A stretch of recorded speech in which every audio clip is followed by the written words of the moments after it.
Bonjour à tous et bienvenue sur le logiciel Inkscape sur lequel nous allons créer votre prénom et ensuite on va l'imprimer en impression 3D.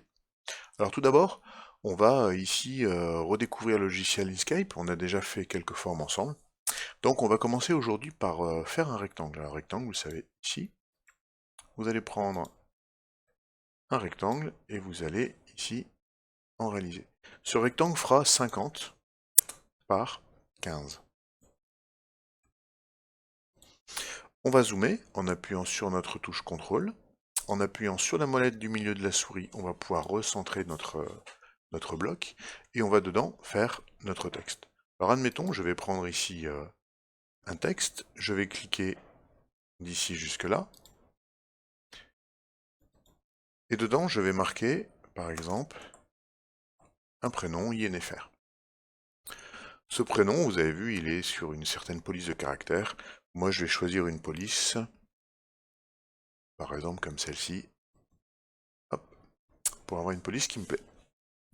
Ensuite je vais aller dans chemin, objet en chemin, et en faisant un clic droit, je vais venir ici, en faisant un clic droit, dégrouper finalement toutes les lettres.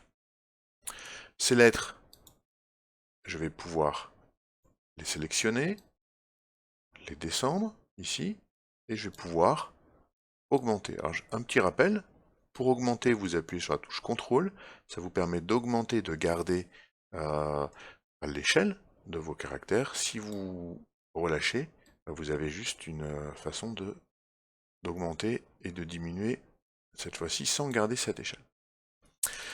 Allons-y, hop, pour cette première étape.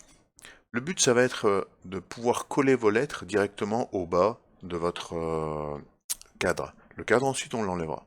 Donc tout d'abord, je vais prendre le Y. Le Y, je vais le faire coller sur les deux côtés, en haut et en bas. Je vais prendre le E, que je vais déplacer. Pareil, je descends un petit peu. Je peux ici, si je le souhaite, faire des petits pas, en hauteur ou en descente. Je vais continuer, hop, d'avancer les lettres. Alors vous avez vu, je les fais se coller. Hein. Ça rigidifiera finalement mon modèle.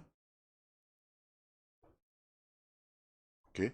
Alors là, le F, vous voyez, le F, je peux peut-être le faire coller juste au niveau du E.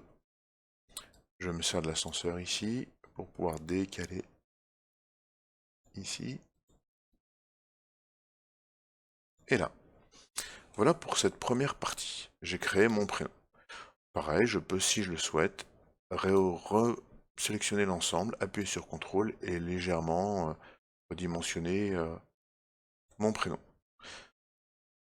Une fois que j'ai terminé, je vais venir ici supprimer mon cadre et je vais venir sauvegarder ce que je viens de créer. Je vais donc sélectionner l'ensemble, je vais aller sur Fichier, Enregistrer sous, et je vais appeler ça Prénom Yennefer, et je vais sauvegarder avec l'extension SVG. Ce sont des dessins vectoriels, comme on avait déjà parlé. Et j'enregistre. Il existe déjà, donc moi, admettons, je souhaite le remplacer. Voilà pour cette première vidéo.